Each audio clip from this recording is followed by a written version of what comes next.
aspirants, welcome to Delight and Rise Academy. ரொம்ப முக்கியமான update தான் வந்து நான் வந்து சொல்ல போகிறேன். என்ன அப்படின்னு சொல்லி பார்த்தீங்கன்னா, டிஎன்பிஎஸ்சி தேர்வாணையத்திலேருந்து வரக்கூடிய 2025 குரூப் 4 எக்ஸாம், அதுக்கப்புறம் குரூப் 2 2A எக்ஸாமுக்கான சிலபஸ் பேட்டர்ன் வந்து மாற்றிட்டாங்க. அதை பற்றி தான் நம்ம வந்து இப்போ டீட்டெயில்டாக பார்க்க போகிறோம்.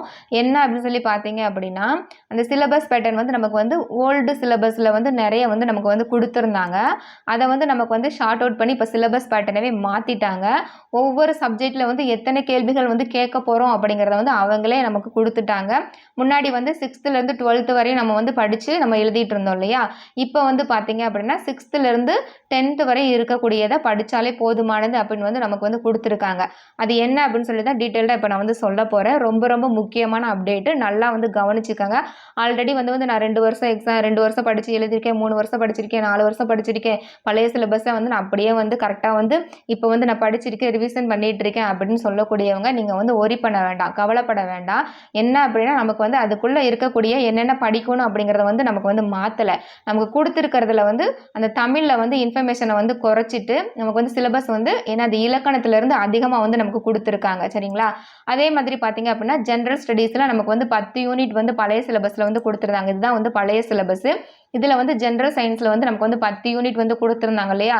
அதில் கரண்ட் ஈவெண்ட்ஸு ஒரு யூனிட்டு, அதே மாதிரி பார்த்தீங்கன்னா மேக்ஸு மென்டல் எபிலிட்டின்னு சொல்லக்கூடிய இல்லையா, ஆப்டிடியூட் மென்டல் எபிலிட்டின்னு சொல்லிட்டு அந்த மேக்ஸ் போடுவோம் இல்லையா, அது வந்து நமக்கு ஒரு யூனிட்டை வந்து கொடுத்துருந்தாங்க, 10வது யூனிட்டாக. ஆனால் இப்போ எப்படி கொடுத்துருக்காங்க அப்படின்னா, இப்போ வந்து பேட்டர்ன் வந்து மாற்றிட்டாங்க. எப்படி அப்படின்னு பாருங்கள், part A, part B, part C அப்படின்னு சொல்லிட்டு 3 பகுதியாக கொடுத்துருக்காங்க. நமக்கு வந்து தமிழ்லேயே வந்து 3 பகுதி தனியாக கொடுத்துருந்தாங்க. இதில் வந்து 3வது பகுதி தான் நமக்கு என்னது தமிழ் வந்து கொடுத்துருக்காங்க. பார்ட் சியில் வந்து நமக்கு வந்து தமிழ் கொடுத்துருக்காங்க. என்னென்ன அப்படின்னு சொல்லிட்டு நம்ம பார்க்கலாம். இதில் 10 யூனிட்டில் வந்து நமக்கு வந்து 7 யூனிட் இல்லை 6 யூனிட் தான் வந்து கொடுத்துருக்காங்க.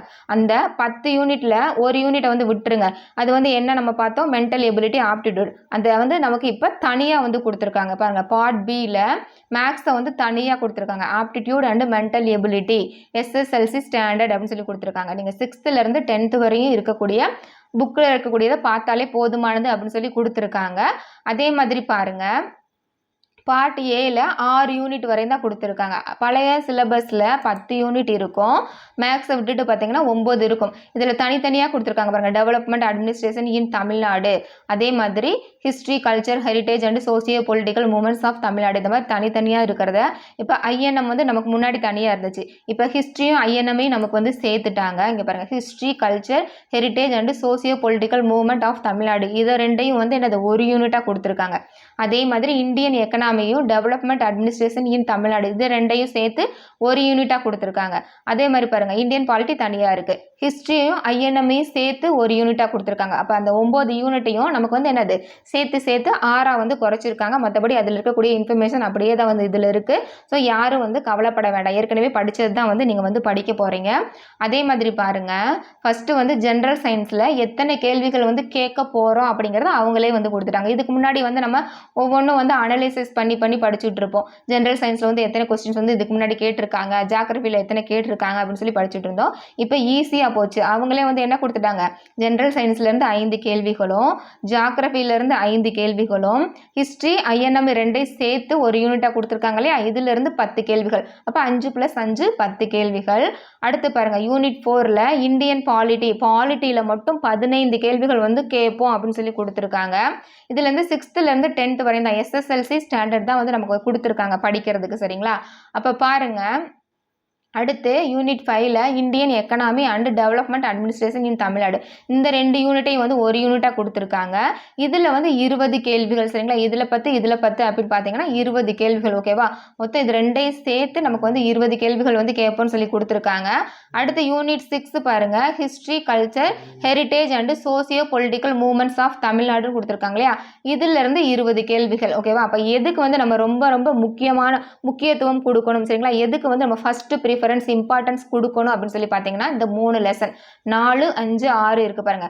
யூனிட் 4ல இந்தியன் பாலிட்டி, யூனிட் 5ல வந்து Indian economy plus development administration in Tamil Nadu, அதே மாதிரி history culture heritage and socio political movements of Tamil Nadu unit 6ல இந்த 3 யூனிட்டையும் ஃபஸ்ட்டு ப்ரிஃபரன்ஸ் நம்ம கொடுக்கணும். ஃபஸ்ட்டு இந்த 3ஐயும் வந்து படித்து முடிச்சுட்டு அதுக்கப்புறம் தான் வந்து நம்ம என்ன போகணும், இதுக்கு போகணும். சரிங்களா? இங்கே ஒரு 10 கொஸ்டின்ஸு, அதே மாதிரி நமக்கு என்ன கொடுத்துருக்காங்க, ஜியாகிரபியில் வந்து ஒரு 5, ஜென்ரல் சயின்ஸில் வந்து ஒரு 5. இந்த மாதிரி நீங்கள் வந்து இன்னும் வரக்கூடிய நாளில் வந்து இந்த சிலபஸை நீங்கள் டவுன்லோட் பண்ணி வச்சுட்டு இதை பிரகாரம் வந்து நீங்கள் வந்து படிங்க. 2025ல் வந்து கேள்விகள் வந்து புதிய சிலபஸ்லேருந்து தான் வந்து கேட்பாங்க. எப்படி கேட்பாங்க நம்மளுக்கு வந்து தெரியாது. இதுதான் வந்து ஃபஸ்ட் டைம் இல்லையா புதிய சிலபஸ்லேருந்து கேட்கக்கூடியது. அதனால வந்து நீங்கள் நல்லா படித்து வச்சுக்கோங்க. அடுத்து பாருங்கள், மேக்ஸ் இதில் ஜிஎஸ்ல எப்பயும் போல் 75 கொஸ்டின் தான். சரிங்களா? 75 கேள்விகள் தான் வந்து கேட்டிருக்காங்க. அதே மாதிரி மேக்ஸ் வந்து தனியாக வந்து பார்ட் பியில் கொடுத்து அதில் வந்து 25 கேள்விகள்னு சொல்லிட்டு கொடுத்துட்டாங்க. சரிங்களா? ஆப்டிடியூட் அண்ட் மென்டல் எபிலிட்டியில் ஆப்டிடியூட்டில் வந்து 15 கேள்விகள், ரீசனிங்லேருந்து 10 கேள்விகள் கொடுத்துட்டாங்க. நமக்கு இதில் எதில் வந்து ட்விஸ்ட் இருக்குது அப்படின்னு சொல்லி பாருங்கள். தமிழில் தான். தமிழில் வந்து நமக்கு வந்து எப்படி படித்தோம், பகுதி ஆ, பகுதி ஆ, பகுதி இ அப்படின்னு சொல்லி படித்தோம் இல்லையா? எப்படி தமிழ் அறிஞர்களும் தமிழ் தோண்டும் அப்படிங்கிறது தனியாக, அதே மாதிரி இலக்கியம் தனியாக, அதே மாதிரி இலக்கணம் தனியாக நமக்கு இருந்துச்சு. ஆனால் இதில் பாருங்கள், இது 3 சேர்த்து வந்து பார்ட் சியில் வந்து கொடுத்துருக்காங்க. இதில் ரொம்ப முக்கியமான பங்கு வகிக்கிறது எது அப்படின்னு சொல்லி பார்த்தீங்கன்னா இலக்கணம் தான். நான் ஏற்கனவே வந்து நிறைய கிளாஸில் வந்து சொல்லியிருக்கேன். ஒவ்வொரு இலக்கணம் கிளாஸ் போடும்போது நான் சொல்லியிருக்கேன், இலக்கணத்துலேருந்து 30லேருந்து 40 கேள்விகள் வந்து கேட்பாங்க அப்படின்னு நான் சொல்லியிருக்கேன். ஆனால் இதில் பாருங்கள், இலக்கணத்திலிருந்து கிட்டத்தட்ட பார்த்தீங்கன்னா இதில் ஒரு 25 கேள்விகள், அதே மாதிரி சொல்லகராதி அப்படிங்கிறது பாருங்கள், எதிர்ச்சொல்லை எடுத்தெழுதல், ஓரெழுத்து ஒரு மொழி, உரிய பொருளை கண்டறிதல், இதுக்குள்ளேயும் இலக்கணம் சேர்ந்து இருக்கு. அதுக்கப்புறம் பார்த்தீங்க அப்படின்னா எழுதும் திறன். சரிங்களா? ஒரு பேராகிராஃப் கொடுத்து இங்கே பாருங்கள், சொற்களை ஒழுங்குபடுத்தி சொற்றொடர் அமைத்தல், தொடர் வகைகள், செய்வினை, செயற்பாட்டு வினை, இதுலேயும் வந்து இலக்கணம் இருக்குது. அதே மாதிரி பாருங்கள், இந்த இதில் தான் இருக்குது கலைச்சொற்கள். புக் பேக்கில் வந்து இருக்கும், புக் பேக்கில் வந்து கொடுத்துருக்காங்க கலைச்சொற்கள். அடுத்து பாருங்கள், வாசித்தல் புரிந்து கொள்ளும் திறன். இதில் தான் கொடுக்கப்பட்ட பத்தியிலேருந்து ஒரு பேராகிராஃப் கொடுத்து அதிலேருந்து நமக்கு என்னது கேள்விகளை வந்து கேட்பாங்க. இது ஃபுல்லும் நம்ம இங்கிலீஷில் வந்து நீங்கள் 9th 10thலலாம் இங்கிலீஷ் படிக்கும்போது எஸ்ஏ மாதிரி இந்த பேராகிராஃப் கொடுத்து அதுலேருந்து கொஸ்டின்ஸ் கேட்பாங்களா, அதே தான் இதில் வந்து தமிழில் கொடுத்துருக்காங்க. நம்ம வந்து இங்கிலீஷில் வந்து அவங்களுக்கு வந்து பர்சன்ஸ் வந்து கம்மியாக இருக்கும் அப்படி சொல்லிட்டு இருந்தோம். ஆனால் அதில் ஃபுல்லாக அவங்களுக்கு வந்து கிராமர் தான் வந்து கொடுத்துருப்பாங்க. இப்போ அதே மாதிரி நம்மளுக்கு வந்து கிராமர் வந்து நிறையா வந்து கொடுத்து மாற்றிட்டாங்க பேட்டர்னை. அப்போ இதில் பார்த்தீங்க அப்படின்னா ஃபுல்லு வந்து இலக்கணம் பேட்டர்ன் சார்ந்ததாக தான் இருக்குது. சரிங்களா? நம்ம வந்து இலக்கணம் வந்து 40 கேள்விகள் கிட்ட தான் இதுக்கு முன்னாடி வந்துட்டு இருந்துச்சு. இதில் மேக்சிமம் வந்து இலக்கணம் சம்மந்தப்பட்ட இதுதான் வந்து எளிய மொழிபெயர்ப்பு. இதில் பாருங்கள், ஆங்கிலம் மற்றும் பிற மொழி சொற்கள். சரிங்களா? அதுவும் வந்து இலக்கணத்தில் கொடுத்துருந்தாங்க. அதே மாதிரி பாருங்கள், இலக்கியத்தில் எவ்வளோனா இலக்கியமும் தமிழ் அறிஞர்களும் தமிழ் தோண்டும் இதை ரெண்டையும் சேர்த்து அழகு 7ன்னு கொடுத்துருக்காங்க இல்லையா? இதில் வந்து பார்த்தீங்க அப்படின்னா வெறும் 15 கேள்விகள் தான். 15 கேள்விகள். இதுக்கு முன்னாடி திருக்குறள் வந்து 25 அதிகாரம் கொடுத்துருந்தாங்க. இப்போ 5 அதிகாரத்தை வந்து எடுத்துட்டு வெறும் 20 அதிகாரங்கள் மட்டும் கொடுத்துருக்காங்க. இந்த பாருங்கள், 20 அதிகாரங்கள் மட்டும்.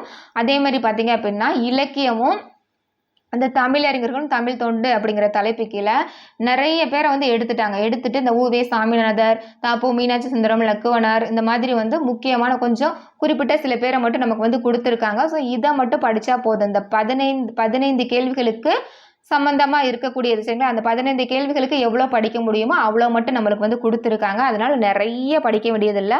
நம்ம இனிமேல் எதை கான்சென்ட்ரேட் பண்ணணும் அப்படின்னா மேலே கொடுத்துருக்காங்க பாருங்கள். இப்போ 1 by 1 சொல்கிறேன், ஏன்னா இதுதான் வந்து நமக்கு ரொம்ப முக்கியம். இதிலேருந்து நமக்கு 85 கேள்விகள் வந்து இதிலேருந்து தான் கேட்குறாங்க.